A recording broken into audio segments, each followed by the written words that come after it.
Muy buenas noches, tengan todos ustedes, queridos amigos de las interredes.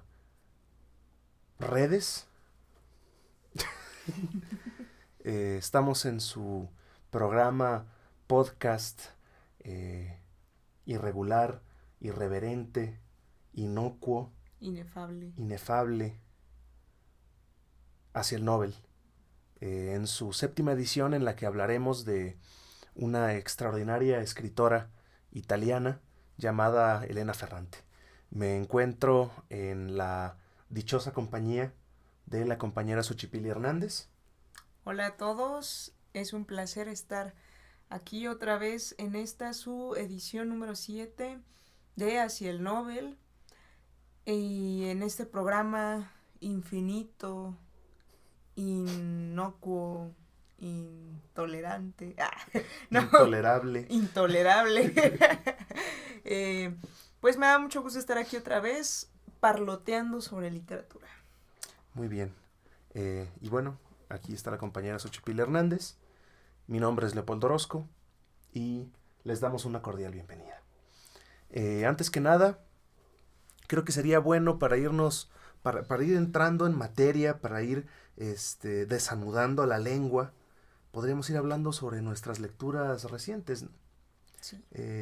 Porque, bueno, además de haber estado leyendo bastante en estas, yo creo que este va a ser uno de los años en los que más he leído en mi vida. Uy, dichoso tú. Porque precisamente este podcast me ha obligado a leer bastante y con mucha regularidad. Eh, pero gracias a Dios han sido todos buenos libros. Dinos, compañera Xochipilli Hernández, ¿qué has estado leyendo últimamente?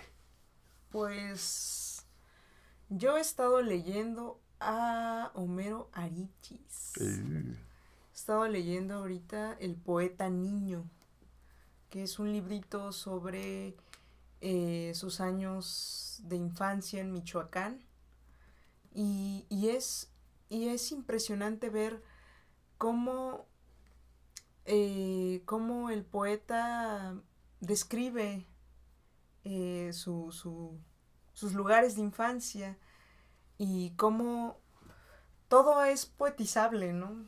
Todos estos recuerdos son poetizables, es maravilloso. Bueno, yo alguna vez fui cerca de Michoacán, precisamente en un pueblo cercano a donde, en donde vivió Homero Arichi sus primeros años, y lo menciona en su libro, entonces es así como... como imaginar el escenario en el que estuvo el poeta niño, ¿no? Es muy padre imaginarse eso. Y vaya, eso es lo que he estado haciendo en estos últimos días literatos. Sí, pues ahí ya es un poco el spoiler, ¿no? El Sí. compañero Arigis, si por alguna razón del destino el amigo Arigis nos llega a escuchar, eh, pues que sepa que lo queremos mucho. Sí. Este, yo he estado leyendo muchos libros, pero, bueno, la mayoría de ellos gracias a las preparaciones de este podcast, pero los libros que se salen un poquito de esta programación para mí son, bueno, estoy a punto de terminar Crónica del pájaro que da cuerda al mundo, de Haruki Murakami, del que en algún momento estaremos hablando próximamente. Cha, cha, cha, cha. Y estaba leyendo a un autor que definitivamente hubiera entrado en este programa si nos hubiera aguantado un poquito más en este mundo, que es el maestro Sergio Pitol. Estaba leyendo El arte de la fuga, me parece un libro extraordinario, pero muy pesado. O sea, la lectura se me ha hecho muy pesada, eh, mucho más pesada que su libro anterior que leí, que es El viaje. Ujú.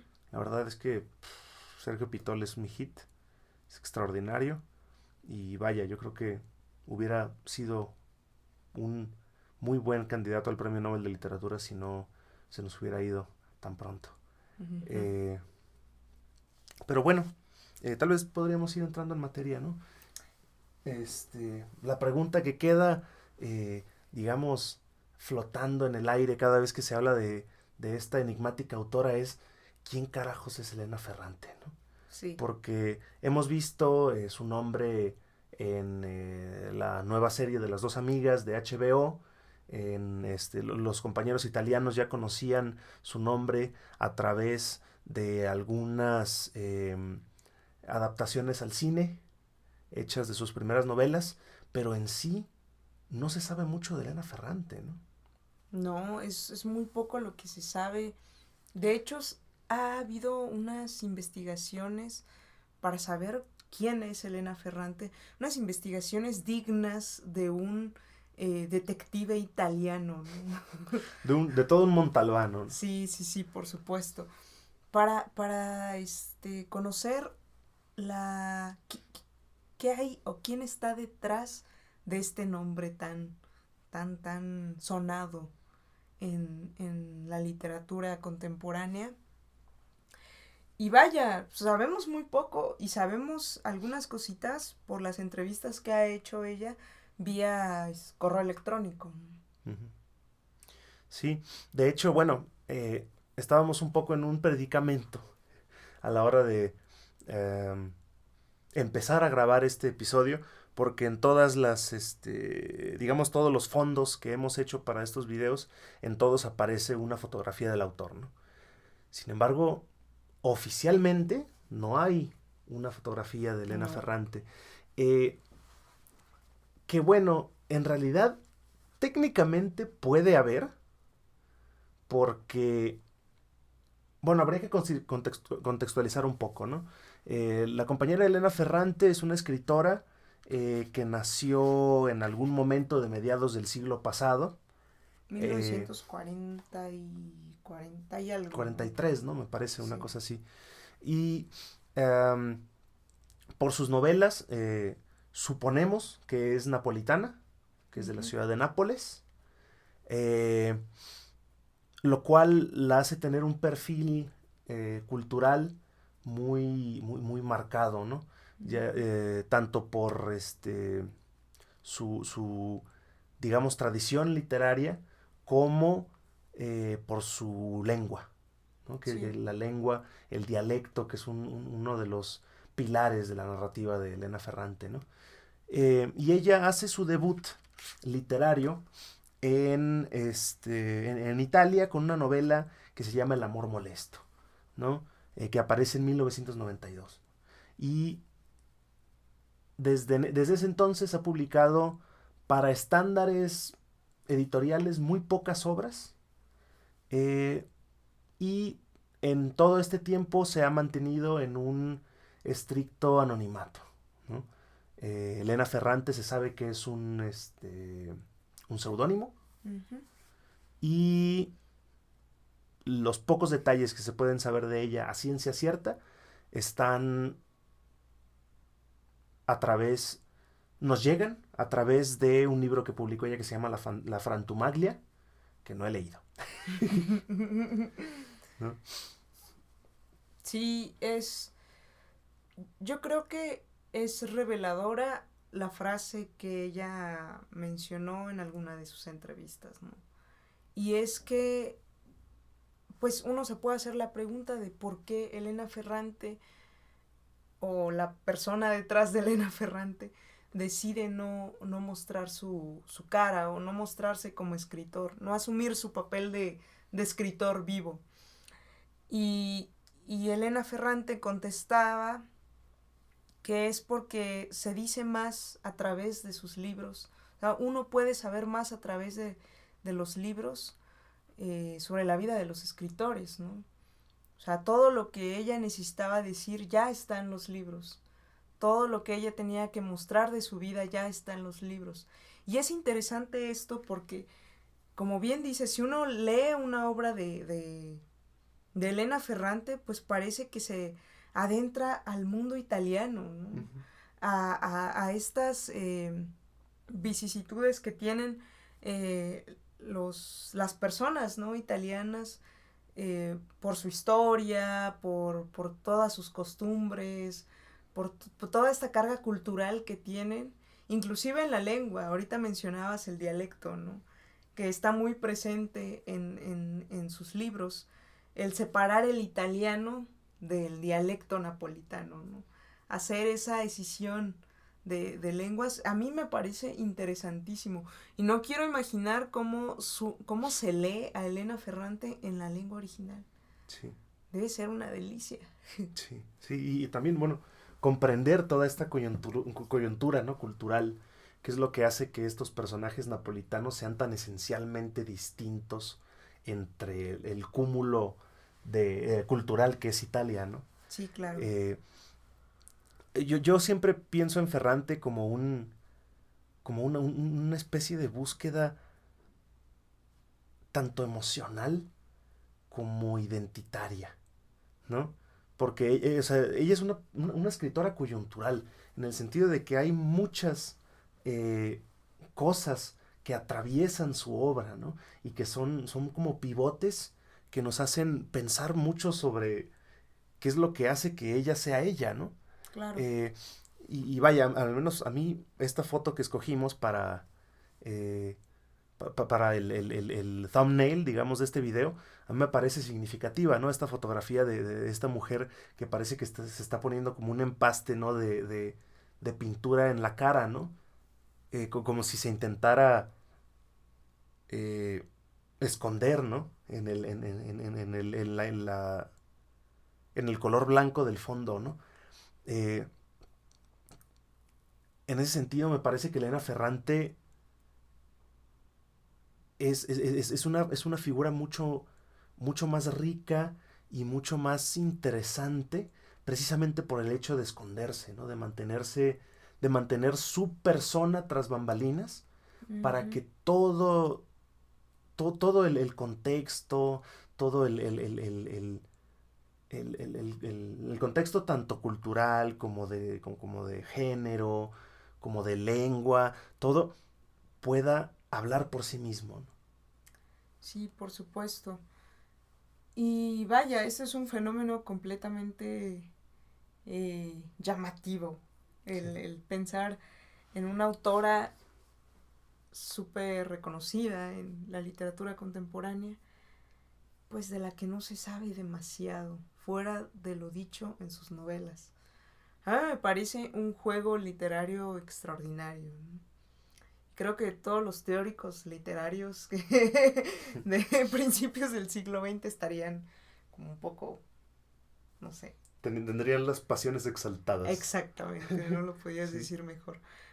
Y bueno, bueno, no sé si en algún momento ya hablé del foro de los ñoños en el que estoy inscrito, que Qué se raro. llama World Literature Forum, Ajá. desde una comunidad de ñoños alrededor del mundo que se juntan en este blog para ñoñar sobre Sí, sí. literatura mundial, ¿no? Porque pues, tus ratos de ocio, pues...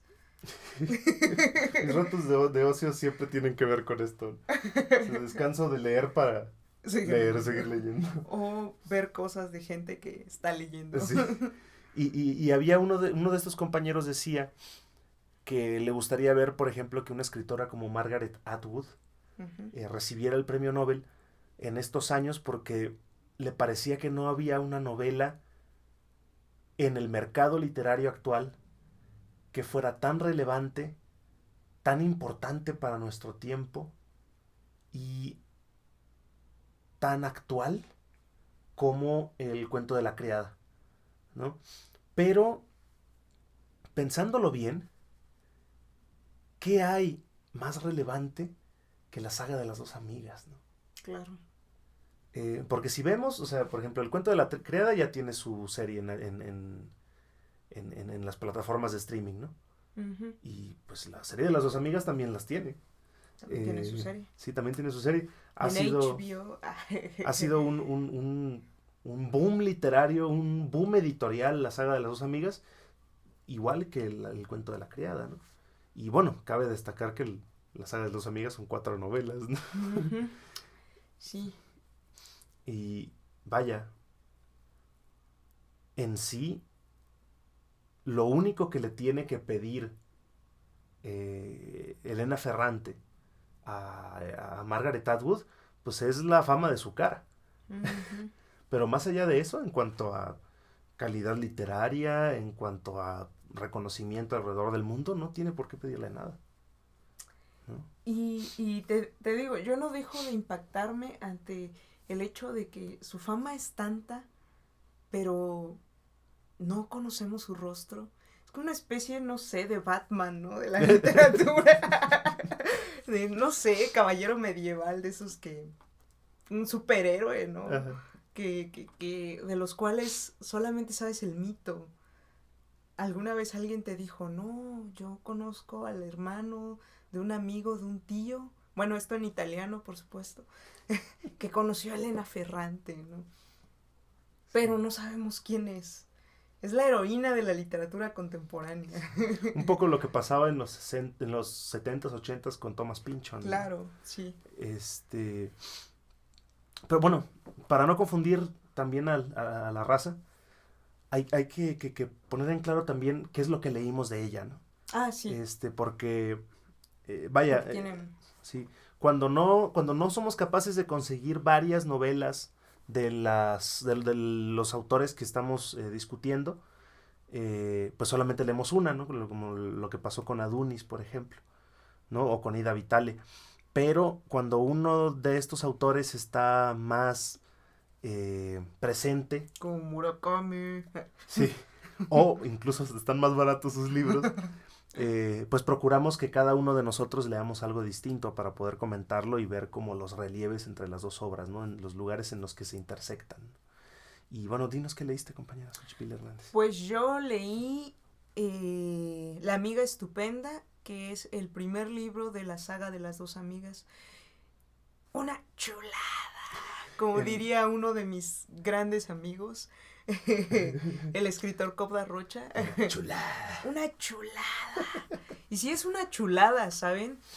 Porque tiene mucho que no leía un texto con el que me sintiera tan identificada. Y vaya, uno puede tener diferentes emociones, diferentes sentimientos al leer un texto, un libro. Y ciertamente uno siempre tiene un tipo de conexión con las historias, ¿no? Pero este libro, La amiga estupenda, creo que tocó otras fibras de mi ser. Sí. Cayendo un poco en la solemnidad. Debo decirlo con certeza. Tocó otras fibras de mi ser. Y me remontó a muchas situaciones personales. O sea, tocó fibras personales.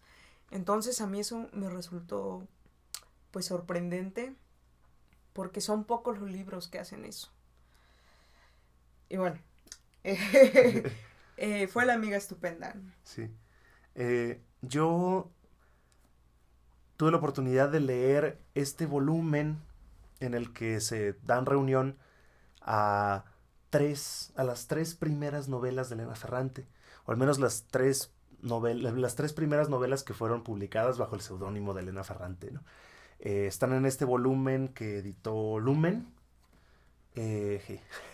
Patrocínanos, Lumen.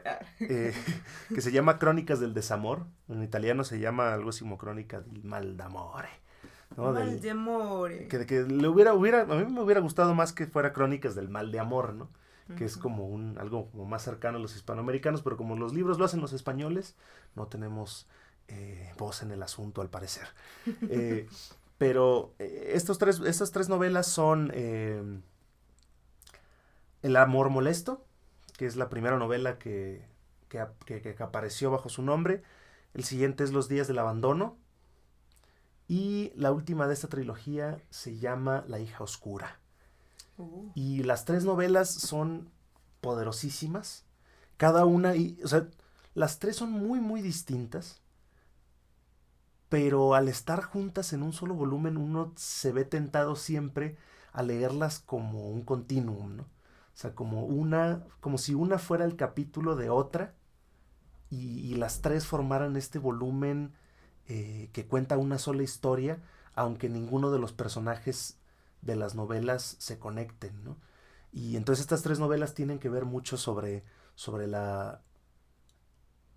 tienen que ver mucho con la maternidad, con ser madre, con ser hija, ¿no? La relación entre la madre y la hija, la relación entre una mujer y su esposo, pero en el grado en el que la mujer no puede evitar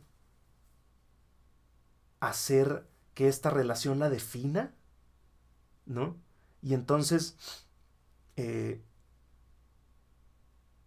o sea, como el dolor de perder una parte de uno mismo. Vaya, o sea, son novelas complejísimas y las tres son muy fuertes, son muy intensas. Ninguna supera las 200 páginas. Y vaya, a mí las tres me maravillaron. Y lo que a mí me causa furor es que todas las personas en Goodreads, de las que he leído las reseñas, dicen que estas tres novelas no les llegan ni a los talones. Wow. A la saga de las dos amigas, lo cual a mí me parece extraordinario, porque si alguien, o sea, si estas extraordinarias novelas no les llegan a los talones a la amiga estupenda, yo me rindo, la verdad. O sea, ¿para qué escribir? Pues yo no he tenido la fortuna de leer, de leer. De leer. De leer, es que lo quería decir en italiano. Por eso. Leere. Perdón, italiano. Ajá, es que estoy aprendiendo a romancear de latín, ya tú sabes. Bueno, yo no he tenido la fortuna de leer crónicas del desamor. Yo, como les comentaba, leí La amiga estupenda.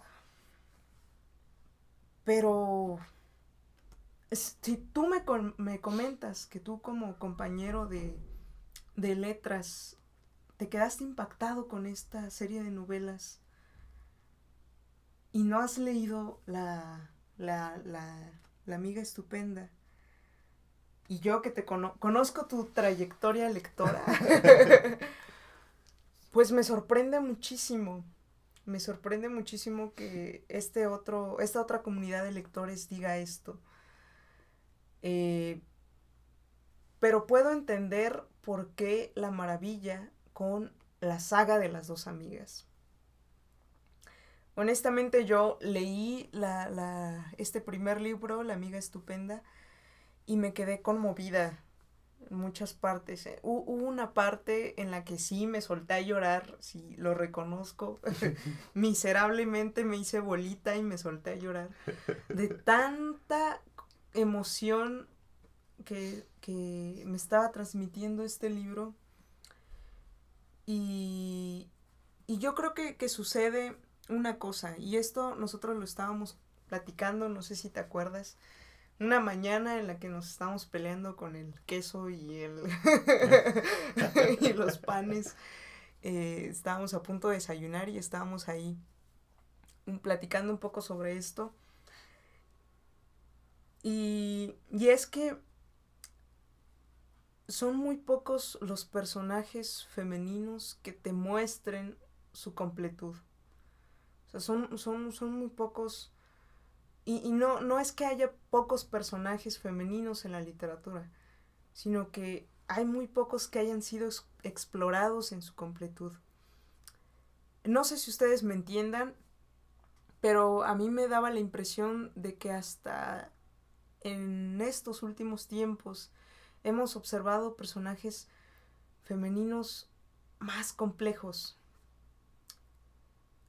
No sé, se me ocurre que igual con este éxito editorial que se está dando hacia la literatura femenina, que se está un poco focalizando de nuevo la literatura femenina, a muchas autoras que en su momento fueron un poco relegadas, o muy relegadas, sí.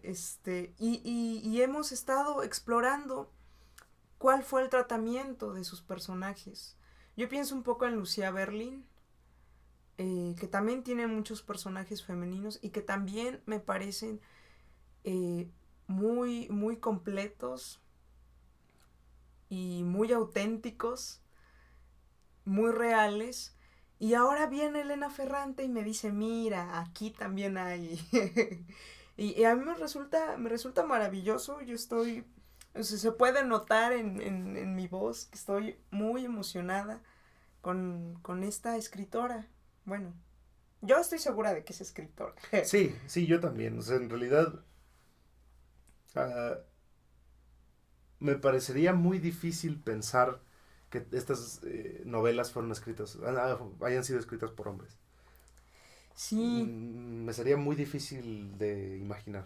¿Y saben por qué? ¿Por qué estamos aquí todos eh, extasiados y conmocionados, fangirleando sobre Elena Ferrante? Porque es verdad, yo pienso que solamente una escritora puede ser capaz de describir cierto tipo de escenas o cierto tipo de sensaciones en un personaje femenino. Me da la impresión de que Elena Ferrante está desnudando a las mujeres en toda su extensión, ¿no? Desde lo más bello, que casi siempre es lo que se maneja, lo aparente en el mundo femenino, hasta lo más grotesco que pueda haber en el corazón de las mujeres, ¿no? Y eso me gusta. Sí, me gusta cómo lo maneja Elena Ferrante. Y bueno, eso lo pueden ustedes leer en la saga de las dos amigas. Yo reconozco, ahorita solamente he leído La amiga estupenda, pero ya estoy así ardiendo en deseos de seguir leyendo la saga de las dos amigas. Pero bueno, una cosa son los deseos del corazón y otras son los deseos del bolsillo, ¿no? Sí, porque no son, o sea, como los edita Lumen, no son libros particularmente baratos. No, para nada. Entonces todos estamos esperando que salgan las ediciones de bolsillo. Sí, por favor, para mi bolsillo de bolsillo. Patrocínanos. Patrocínanos. Sí, eso es cierto, lo que tú dices de esta como este mapeo total de la experiencia femenina, ¿no? Y no total en el sentido de que todas las mujeres tienen que pasar por lo que narra Elena Ferrante, ¿no? Sino de que estas cosas que ella narra muestran facetas distintas, Claro, de la vida de las mujeres, ¿no? Que muchas de ellas, siendo que muchas de ellas, por ejemplo, no son experimentadas ni son observadas por los hombres. claro. Y en ese sentido siento que la lectura de Elena Ferrante es, bueno, además de ser un ejemplo extraordinario de escritura feminista, no solamente femenina, sino feminista, es también una educación en el feminismo para los hombres, ¿no? O sea, de ver plasmada en la literatura los problemas femeninos que los hombres no alcanzamos a observar, ¿no? Claro. Yo siempre recuerdo esta escena de la primera novela de esta especie de tríptico, que no trilogía, yo diría más bien que es un tríptico, en la que la narradora de siempre se me olvida el nombre de la primera, del amor molesto. Bueno, el amor molesto trata en sí sobre una mujer de mediana edad que recibe una llamada de teléfono de su madre, y su madre la empieza a insultar en su dialecto, en napolitano, y después de darle una sarta de maldiciones, le dice, bueno, pues me voy a ir a nadar, ¿no? Y le cuelga, y después la madre de esta mujer aparece desnuda, ahogada en un lago, ¿no? Y uno de estos problemas de los que no se suele hablar demasiado en la literatura es, por ejemplo, de la menstruación, ¿no? Y entonces este personaje siente todo el peso del mundo bajo sus hombros, y ella decide que ella quiere cargar, ser una de las personas que cargan el féretro de su madre en camino al Camposanto, ¿no? Y entonces mientras ella va caminando hacia allá, siente que le baja la regla, ¿no?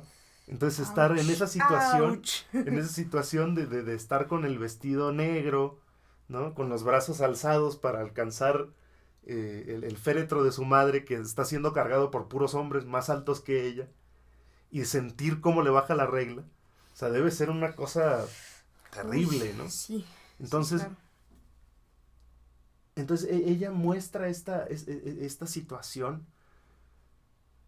de una forma impresionante, mostrándote el peso de la situación, ¿no? Y bueno, para mí es como es un ejemplo extraordinario de gran narrativa. Sí, es maravilloso ver cómo, bueno, maravilloso y digo maravilloso porque es sorprendente, ¿no? Pero la narrativa de Elena Ferrante es bastante oscura. Sí. Es muy oscura y pues muchas veces lo que tú sientes es una, es una especie de sentimiento encontrado, ¿no? Sentimientos encontrados. Porque bien te puede estar pintando algo en apariencia bonito y inmediatamente después te transmite otra escena, ¿no? Que suele ser grotesca, ¿no? Yo pienso un poco en este libro, La amiga estupenda, que trata sobre dos amigas, la historia de dos amigas, que es Lila y Lenu. Y prácticamente relata su vida desde su primera infancia, ¿no? El momento en el que ellas se conocieron, fue en la primaria. Tenían, ¿qué quieres? Unos 6, 7 añitos, 8. Y cómo ellas van tejiendo una amistad muy extraña. Una amistad que sí es cariñosa, es un poco desafiante, ¿no? Una amistad fuerte, una amistad dependiente, pero al mismo tiempo dolorosa, al mismo tiempo basada en la competencia, en todos los sentidos, en la competencia intelectual y en la competencia física, ¿no? Cuando estas dos niñas empiezan a mostrar sus cambios hacia la adolescencia, pues ya la competencia también por ver quién es la más bonita, quién sobresale más en diferentes aspectos. Y es sorprendente que cómo uno puede identificarse con las historias. Porque a lo mejor yo no soy napolitana, ni tengo una amiga que ha estado desde que tengo 8 años, ¿no? Con la que compito, ¿no? Pero yo al menos pensé en diferentes momentos de mi vida en las que he visto a esas amigas estupendas, ¿no? A esas amigas estupendas con las que he tenido diferentes tipos de sentimientos, ¿no? Y yo siento que esos sentimientos los plasma magistralmente Elena Ferrante. A veces esa contradicción de ánimo que va desde el cariño hasta el coraje, ¿no? Y no sé si tú coincidas, pero es ahí cuando tú dices, la literatura sí nos hace humanos, porque es demasiado humana. Demasiado humana hasta el dolor, ¿no? Bueno, ya estoy aquí Sí. intenciando un poco, como pueden escuchar. Pero es que se presta, o sea, Elena Ferrante Sí, se presta porque todas sus novelas son muy, muy intensas. sí, O sea, su escritura es muy, muy intensa, ¿no? Es una escritura que se lee con todo el cuerpo, claro. ¿no? O sea, porque a mí, yo mientras leía estas tres novelas, a mí me hacía crisparme, me hacía enojarme, me hacía conmoverme, me hacía tanto recostarme en la silla como estar al borde de ella. O sea, es además una maestra del ritmo. Sí, por O sea, supuesto. del ritmo narrativo, ¿no? Ella, no, no escatima en recursos narrativos a la hora de conmover al lector, ¿no? Y de hacerlo sentir tanto sus odios más profundos como sus amores más sublimes, ¿no? Yo creo que el título Crónica del desamor, no le queda nada mal a Ferrante, porque en sí lo que hace ella es como una cronista cuya voz se pierde detrás de las voces de las personas que están siendo escuchadas, ¿no? Ella solamente le daba forma literaria a las vidas de las mujeres, ¿no? Es como, ella es la cronista de la vida emocional de las mujeres, ¿no? Y ahora que lo mencionas, es muy certero esto, porque no solamente es del desamor como uno lo pensaría, ¿no?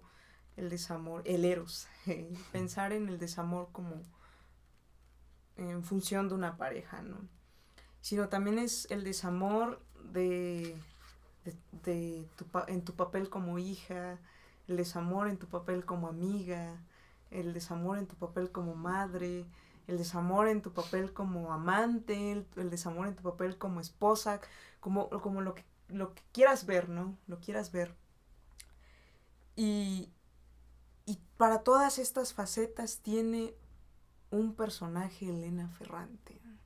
Y un personaje interesantísimo. Yo pienso un poco en un personaje de esta saga, Las dos amigas. Es una señora que se llama Melina, que es un personaje de alguna manera, al menos en el primer libro, un poco accidental, ¿no? Un personaje que no tiene tanta participación. Pero a pesar de esa poca participación, tú puedes sentir el dolor de Melina, que es una mujer viuda que solamente se quedó con sus hijos en una Italia de la posguerra y en un barrio pobre, y que se enamora de un hombre casado que es su vecino, ¿no? Y este hombre casado le corresponde, ¿no? Pero de manera muy condescendiente. Y tú puedes ver estas pinceladas de la escritura de Elena Ferrante, en la que te dice, sí, Melina, la loca, ¿no? Pero de pronto también escribe, y ella gritaba todas las noches llamando a su amante, ¿no? Y gritaba de desesperación, a veces de manera incomprensible, y a veces no tenía sentido lo que hacía, y sus hijos estaban descuidados, y ella se dedicaba a trapear los escalones, pero a veces le aventaba el cubo de agua a la gente así, sin razón alguna. Y entonces tú puedes pensar cuánto dolor había en esta mujer, ¿no? Aunque sea un personaje accidental en este primer libro. Y así son múltiples los personajes, ni se diga de los principales, que ahí sí ya tenemos más información, ¿no? Sí. Y yo pienso que es bueno leer a Elena Ferrante también, no solamente por una cosa de representación, ¿no? Que sí existe. Hay un test muy famoso que no recuerdo el nombre, del cual no recuerdo el nombre, es un test feminista para mostrar qué tan, con qué tanta conciencia de género se hace una película, una novela, algo así. Y dice, en la película, ¿qué tantas veces se muestra a una mujer hablando a solas con otra mujer? ¿No? Uh-huh. Y dices, bueno, en ese momento, pues muchas novelas y muchas películas se pierden, ¿no? Uh-huh. Pero hay la siguiente cláusula es, bueno, estas dos mujeres que están hablando a solas, ¿cuántas veces están hablando sobre un hombre? ¿No? Y yo pienso en sí en las novelas de Elena Ferrante, en las 3 novelas que leí. Y cuando hay presencia masculina, por ejemplo, en la segunda novela, que es Los días del abandono, que trata sobre una mujer a la que su esposo la abandona por una mujer mucho más joven que ella. Y entonces, cuando ella habla sobre su relación con su esposo, sí, habla del amor que le tenía, pero también habla sobre cómo este rompimiento desafió una definición que tenía de ella misma. Y entonces uno se da cuenta de que los personajes femeninos muchas veces son dibujados de una forma muy parcial hacia el hombre. Entonces la mujer sufre porque no tiene al hombre, ¿no? Como si el hombre fuera la única cosa importante en la vida de esta mujer, ¿no? Pero después uno piensa, pues es que en este contexto, esta mujer, al estar casada y al sentir que su esposo la deseaba, ella también tenía estatus, ¿no? También recibía estatus social, recibía una estabilidad, y además también se sentía completa, ¿no? Porque la sociedad le decía, esto es lo que hace que una mujer sea completa. Entonces, al momento de quitarle eso, al arrebatarle eso, muestra una faceta que ella no conocía, se muestra una faceta que ella no conocía de sí misma. Y entonces, o sea, en sí no es porque el hombre la haya dejado, sino que es lo que hace que la ausencia de este hombre la haga pensar sobre ella misma, ¿no? La definición que ella tiene sobre sí misma, ¿no? Y entonces los personajes de Elena Ferrante siempre tienen también dobles intenciones, ¿no? Tienen también dobles pensamientos, ¿no? Están, no sé, alguna mujer está a punto de irse con otro hombre estando casada, ¿no? Pero no es solamente, nunca son personajes unidimensionales, sino que uno también ve lo que está sucediendo dentro de su cabeza y ven sus dudas y ve sus necesidades y sus miedos, ¿no? Y entonces los personajes nunca quedan mochos de ningún lado, ¿no? No, para nada. Y por supuesto, tú lo acabas de decir, uno puede ver en un personaje femenino de Elena Ferrante diferentes tonos de ser, ¿no? Puede este personaje estar diciendo una cosa, pero también la escritora te muestra cómo está pensando en otra, ¿no? Y yo pienso también un poco en estas dos amigas de esta saga, en las que también ellas se definen a través de la visión de la otra, ¿no? O sea, más allá de este mundo masculino que las rodea, estas dos amigas se definen entre ellas. Y si uno lo piensa, esto es revelador, porque a nivel cultural muchas veces se cree que la mujer se define a través del hombre, ¿no? Cuando no es así. Y una clara muestra son los libros de Elena Ferrante, ¿no? Son los personajes que para mí son muy, muy, muy realistas. Y al menos yo me sentí súper identificada. A lo mejor mi lado oscuro es demasiado amplio.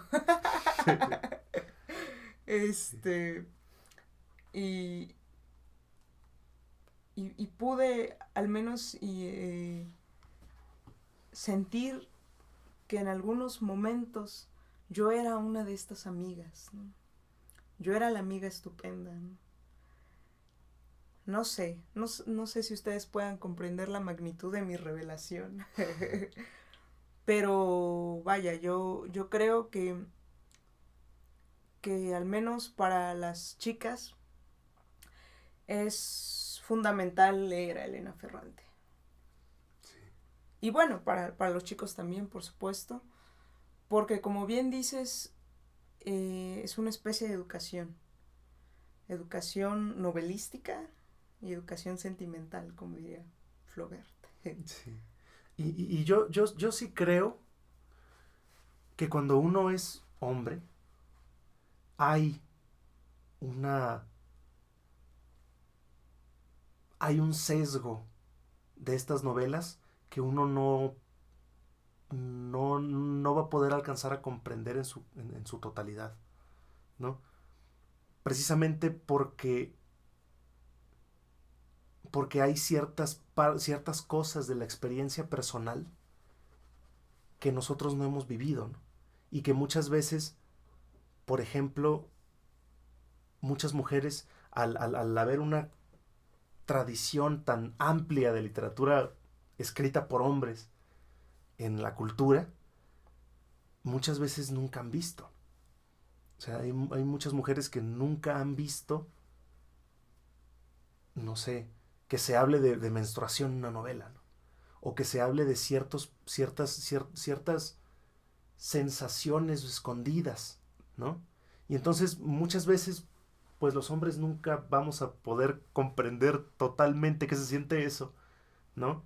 Pero el leer este tipo de obras nos acerca, ¿no?, a la experiencia femenina, ¿no? Y nos hacen, pues sí, nos hacen ver desde otra perspectiva, pues no solamente la literatura, sino a nosotros mismos, ¿no? Claro, porque de alguna manera también es la mirada de lo femenino hacia lo masculino. Uh-huh. O sea, porque tenemos en la literatura mucho la mirada de lo masculino a lo femenino y que ya tiene múltiples representaciones. El ver el cuerpo femenino como el epítome de la belleza, ¿no? Eso lo encuentras mucho en la literatura. Pero cómo concebimos las mujeres a los hombres, esa es otra cosa, ¿no? También.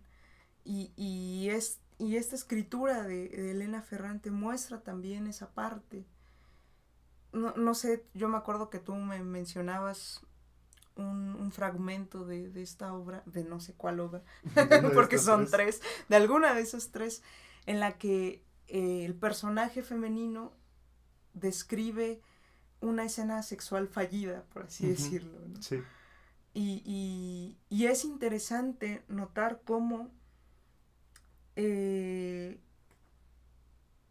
un personaje femenino asume esta circunstancia, ¿no? Cómo la asume hacia sí misma y hacia su acompañante. Uh-huh. Es interesante porque eso, como bien dices, no es común en la literatura. No lo ves con frecuencia. Pero aquí está plasmado. Sí, y vaya. Bueno, yo tengo una convicción. Y es que yo pienso que la literatura, de los clásicos de la literatura de finales del siglo XX y principios del XXI, van a ser escritos por mujeres, ¿no? Y ya lo vemos, o sea, ya lo vemos con Elena Ferrante, con Lucia Berlin, con Alice Munro, con Margaret Atwood, ¿no?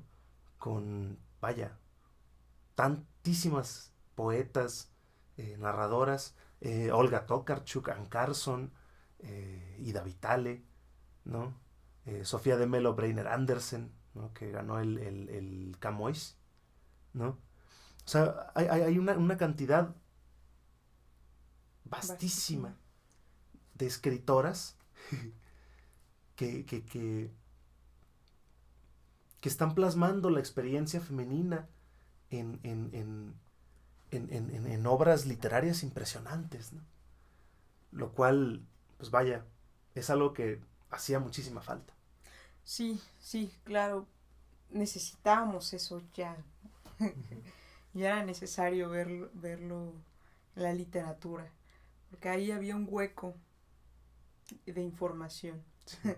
En las emociones, ¿no? Y en todo esto que implica la experiencia literaria. Sí. Y además, bueno, también para callarle el hocico a gente como Javier Marías, que dice que la literatura femenina es solamente una moda, ¿no? Ajá. Y que pronto pasaremos de nuevo al status quo natural de hombres claramente superiores a las mujeres escribiendo otra vez, ¿no? Lo cual es aborrecible. Aborreciente y apestosamente feo, ¿no? pestosamente aborreciente. Así es. Sí, claro, y pues es todo un acontecimiento tener una escritora como Elena Ferrante. Así es. Yo estoy muy agradecida con los italianos. Vaya, solamente salen cosas bonitas de Italia. Con los napolitanos. Por Elena Ferrante, que nos está mostrando una literatura muy fresca, una literatura valiosísima y unas historias desgarradoras. Así es. Vaya, Elena Ferrante, lo mejor que salió de Nápoles después del helado de 3 sabores. Así es. Sí, sí. Y, o sea, vaya, de Italia salen puras cosas bien bonitas, ¿no? Sí, El Padrino, la pizza, Elena Ferrante, Antonio Tabucchi, Dante, la pizza otra vez, los canelones, Dominos. ¿Dominos? Bueno, espero que sí, porque ya lo dije. Y vaya, a mí me parece Elena Ferrante una escritora indispensable de nuestro tiempo. Y la verdad, no sé qué tan posible sea que ella gane el Premio Nobel de Literatura. Porque, pues por esto mismo del anonimato, ¿no? O sea, ha habido muchos escritores que se han quedado en el anonimato o que han sido reclusos hasta cierto punto, que han perdido su oportunidad para ganar el premio, ¿no? Como Thomas Pynchon, como Salinger, ¿no? Pero a mí me parece que Elena Ferrante tiene la calidad y la relevancia social, tanto social como histórica, para ser una firme candidata a este premio. Y si no lo gana, al final me parece que da igual. Me vale madres si gana o no gana. Ya hicimos el episodio. A mí me parece que es hasta cierto punto irrelevante si lo gana o no, porque al menos para mí ella ya es un clásico de la literatura contemporánea. No, y para muchos, ¿no? Yo creo que ella ya está posicionada dentro de estos grandes escritores mundiales, ¿no? Y a mí me parece una osadía y una dignidad grandiosa. Dignidad grandiosa, mira. De parte de Elena Ferrante, porque yo creo que los escritores que deciden quedarse en el anonimato son escritores muy valientes, porque saben lo que están rechazando. Tanto Thomas Pynchon como Elena Ferrante saben que están rechazando toda esta faramalla que rodea a la figura autoral, ¿no? Y precisamente son los premios, todos estos reflectores, toda esta publicidad, la están rechazando. La rechazan a sabiendas que su obra puede no ser tan conocida, y aún así hacen esta travesura de ponerse Elena Ferrante y no poner su nombre de acta de nacimiento, ¿no? A mí me resulta muy, muy padre esta idea. Y vaya, yo creo que Elena Ferrante es muy consciente, fue muy consciente cuando decidió firmar como Elena Ferrante, que posiblemente no le iban a dar el Nobel por esa chiquillada, ¿no? Sí. Pero vaya, mi recomendación, al menos en cuanto a las novelas que yo leí, es que las lean en ese orden que aparecen.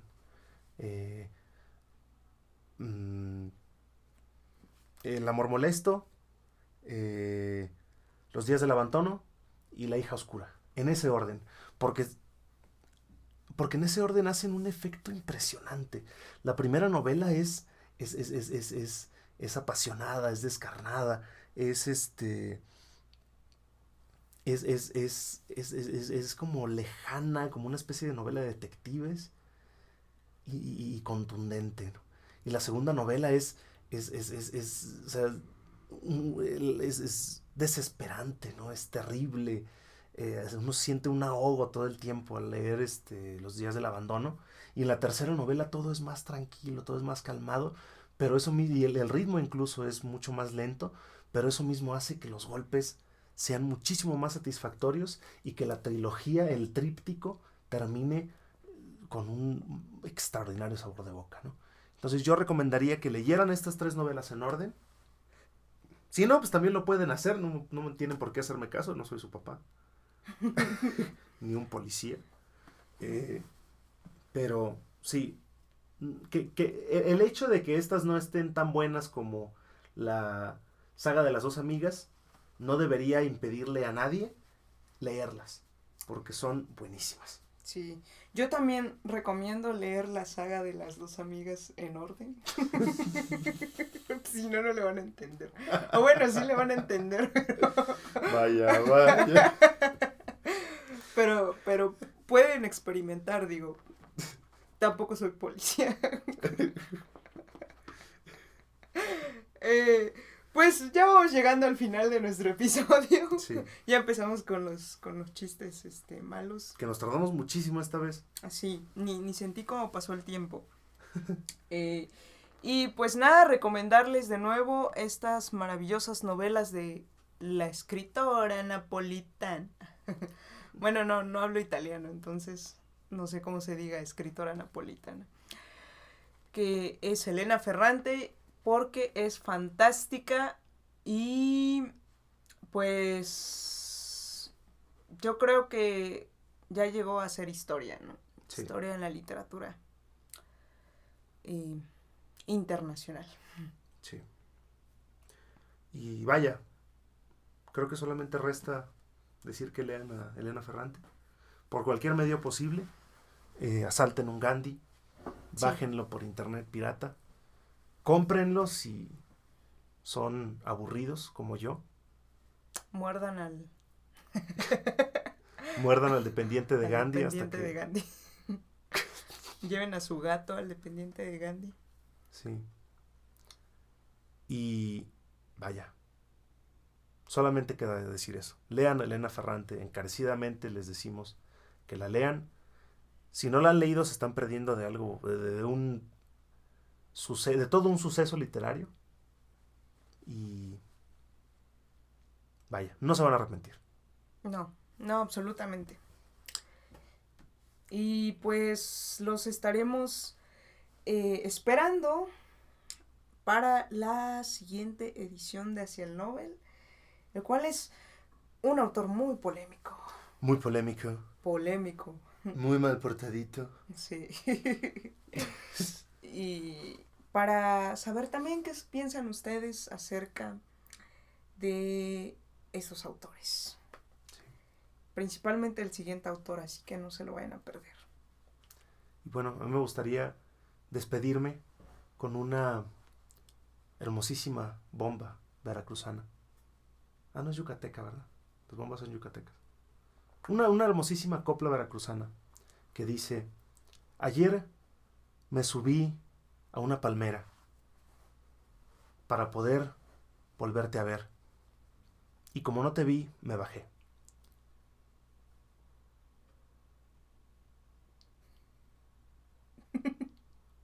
¿Ya? Sí.